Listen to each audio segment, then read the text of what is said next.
I was just about to give up on going for the gems just because it slows everything down and I wasn't getting anything. And then this happened. Nice size sapphire there, and then some zircon there and there.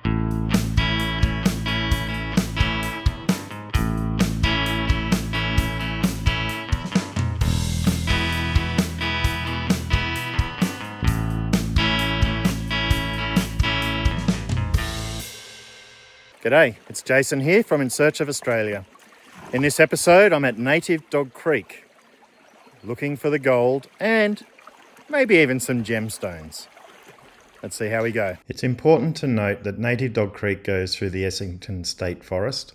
You are not allowed to fossick there. The place I'm at is the Sewells Creek Road Causeway. Bit of a change that's occurred is you used to be able to drive into here, but it looks like the council's piled up an earth wall there to stop people driving in.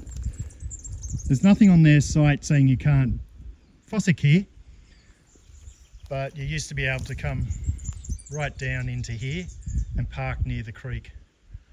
Unfortunately, you just have to park outside it and walk in. Part of my process is to test pan, so this is where the detector got some sort of signal. Could be just iron or lead or something else, but it still could indicate that there's either gems or gold there. So I'm going to dig this little area out and maybe try and move this rock here, dig under that and give it a test.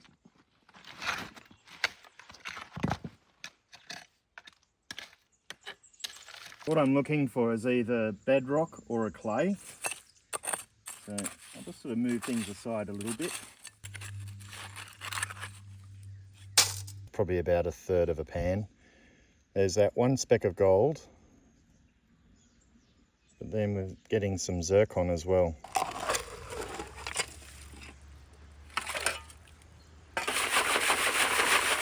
After, I would say it was about a full pan. Got a few gold specks there, one larger one up here. There's a lot more of the little gems like this, they've fallen down into here. It's probably not enough for me to really try harder. As much as I like getting small gemstones and tiny flecks of gold, that speck count's just not worth it. I got down to the bedrock and I think I pretty much scraped all of it out, and still it didn't really raise a speck count. I did get a few more gemstones, as in tiny ones, and one larger speck of gold, but it's still not worth it. So I'm going to move on.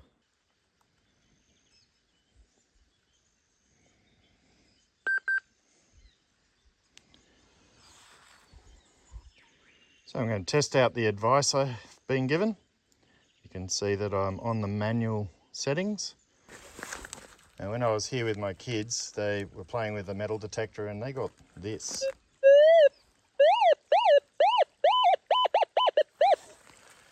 They dug up the rock, but we left it here because it was so heavy and we sort of went down river and packed up and it was a bit hard to come back up. So I'm actually going to take this one home and break it up.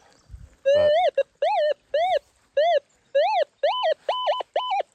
I think this guy's telling me off. Keeps hanging around, flying around my head.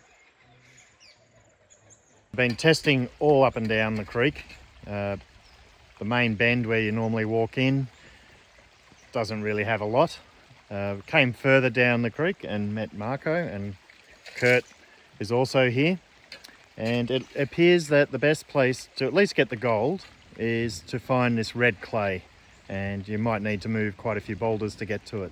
So Marco here is making Kurt and I look like we've got training wheels on. That's very good. Nice. That made my day, man. This area at Native Dog Creek has this orange clay that seems to be holding the gold. When I dug deeper, it seemed to be part of the bedrock itself. So you're sort of looking for this orange stuff. The plan for today is to go from here, where Marco last week was digging all this out quite successfully, and keep following it down to this area. These two little pickers here and a few gemstones suggest that I'm on the right track. So what I've got here is some broken bedrock, which seems to be the orange clay area that the gold's in.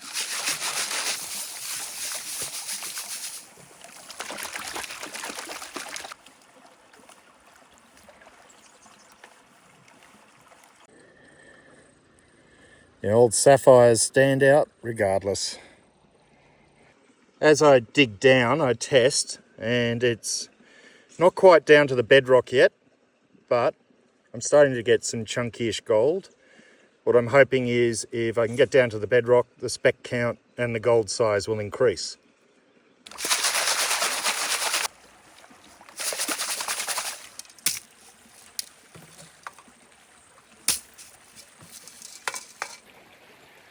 I was just about to give up on going for the gems just because it slows everything down and I wasn't getting anything. And then this happened. Nice size sapphire there, and then some zircon there and there.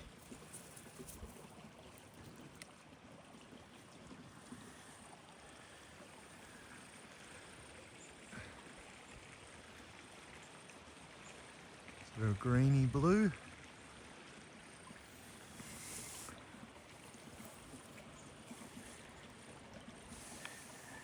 Can't see the blue as much against my hand. Much better there. I'm finding this river really hard to understand. Quite a lot of the gold and gemstones I find are in counterintuitive places. So I'll give you an example. Main creek comes down there. There's another little tributary that sort of splits out and comes back in again. Marco got gold down this way. I got the pickers behind this, or I should say in front of it, upriver from that rock. Then as I came down, I dug on the river side of this bedrock and got gold, quite a lot of gold, compared to the other side, which is actually over the lip of the bedrock. So it's really hard to read. Since all I seem to be doing is testing, I'm now going to go further downriver, maybe try a few crevices. We'll see how they go. So there's a tiny little crevice here off to the right of the river as we come around the bend. Just going to test that, see if going into more shallow spots or just more immediate spots for the golden gems is more effective than digging out a lot of earth. That little crevice had nothing but tiny gems, so I thought I'd move into another crevice. So just 4 trowels, and there's the gold. And the crevice runs across the river there with all of these boulders in it. So I've just sort of pulled that boulder that you can see there in the middle of the screen back, and I'm digging in amongst that gravel there.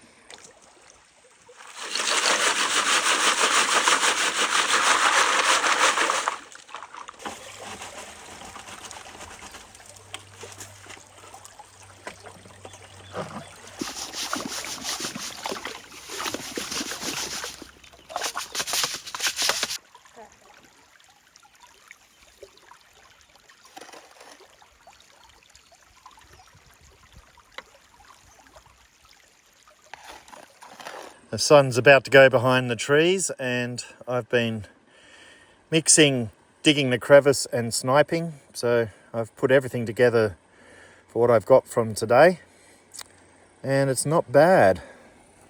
Some of that gold's quite chunky. And obviously that sapphire, nice size. So on this particular adventure, I had a partner in crime. It's Marco. And he's still going. He's got the fever.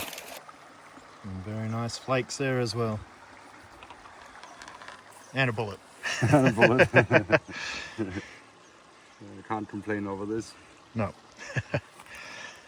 No, it's good.